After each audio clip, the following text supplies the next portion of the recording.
You're listening to the Cyberwire Network, powered by N2K.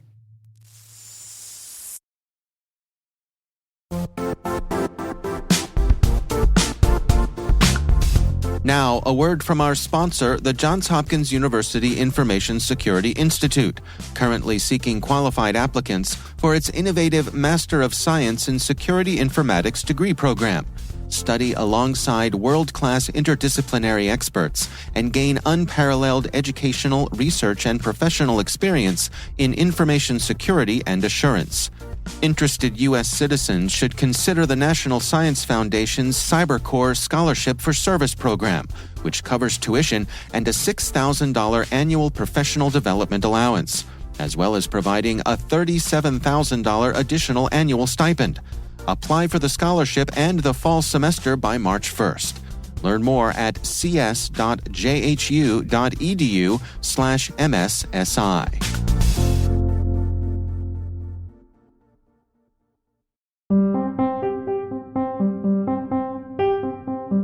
Hi, my name is Payal Chakravarty, and I am the head of product for security and risk at Coalition.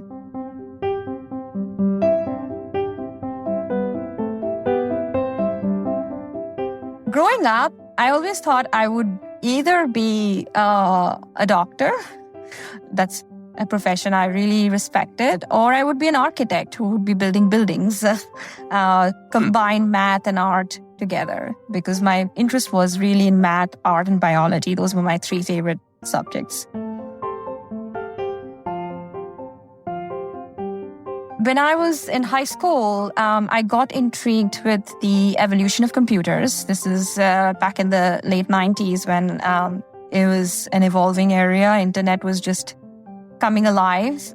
So I got very intrigued by that. And I was like, okay, this seems like a fun place to tinker and understand and be hands-on and build things. And that's how I got into computer science and chose, it's like I was interested in electronics, and hence I chose an engineering career path.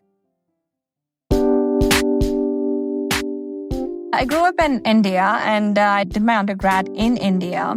And out of graduation, there were lots of opportunities for joining software companies at that point in time. So there were lots of multinationals, interviewing us. So decided to foray into software and joined a company called IBM in India for a year before I decided to pursue my master's and come to the United States and study computer science here. So I finished up master's, and I actually joined IBM at the Research Triangle Park location. They have a huge campus there. I think we have about 10,000 employees there. So I did an internship at IBM and Microsoft during my master's, and I decided to pick up IBM as I was getting into.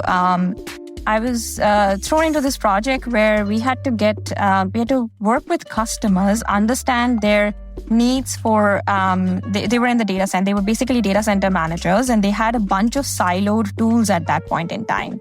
And what I had to do was kind of study their use cases and stitch together massive amounts of data from different siloed tools and present those use cases in sort of dashboards and analytics. So my first experience was building really scalable, massively performing data marts and dashboards and reports and analysis, encompassing, several use cases and like answering questions like, hey, where should I move my workloads?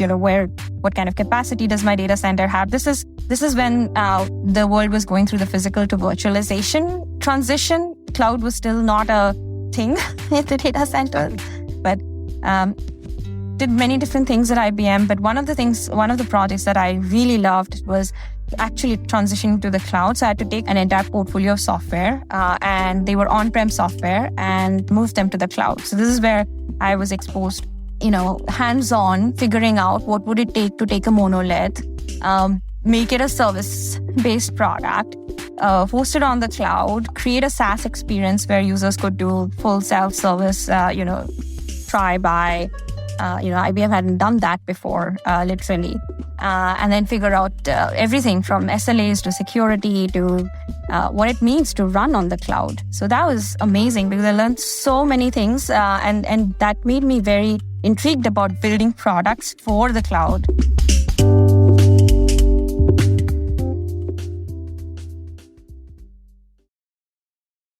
Right after that, I joined a little tiny startup called Sysdig. We were 30 people, and we were figuring out how to do container monitoring because now we were transitioning. So I went from physical to virtual to cloud, now cloud to containers and microservices. And these workloads were extremely dynamic and transient and at massive scale with massive amount of connections that they're creating. And we had to figure out how to monitor them with all those parameters. So Sysdig had come up with this exciting new technology, leveraging system calls and ePPF to basically do all of these detections. And that's how, so that was my foray into sort of security. And how I landed up in Coalition is I'd been building software for enterprises for the longest time. And enterprises have the power, they have teams and, so investment in software. And they have sort of processes, everything to keep their environment secure.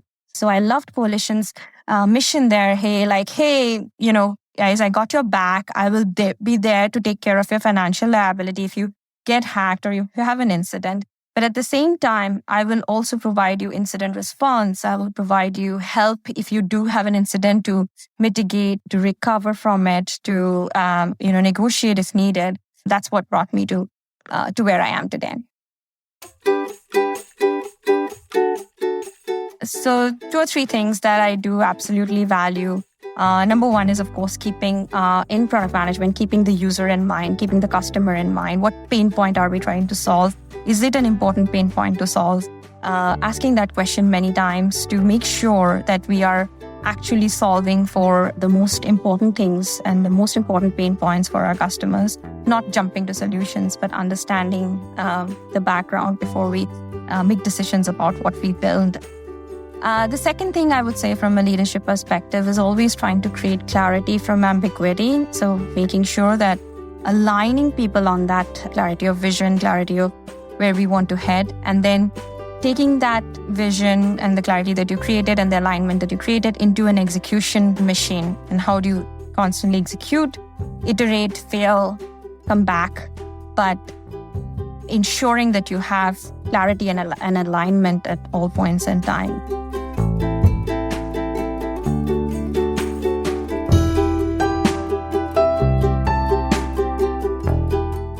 There does exist biases in this industry. So there have been times when that has been challenged, right? Like I have been,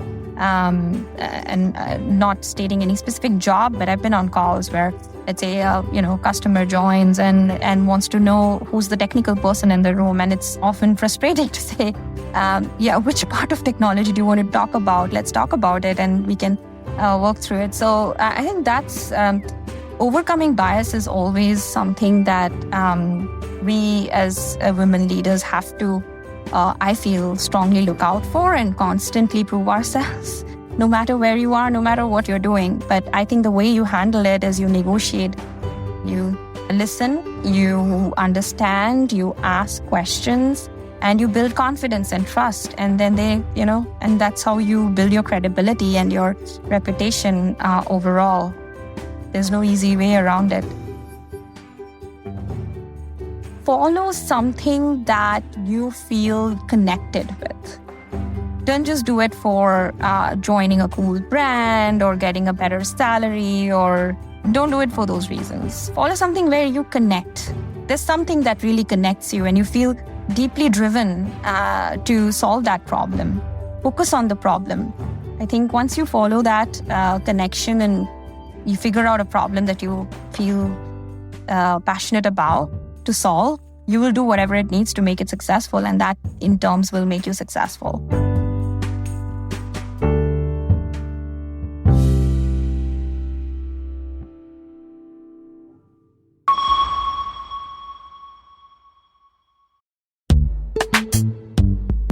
This episode is brought to you by Palo Alto Networks, the leader in cybersecurity. As AI-driven attacks increase, organizations can't afford to have network security that's stuck in the past. Discover how Palo Alto Networks can help you predict what's coming and proactively secure against it with a zero-trust, AI-powered network security platform built to secure whatever, whenever, wherever. To learn more, visit paloaltonetworks.com/network security platform.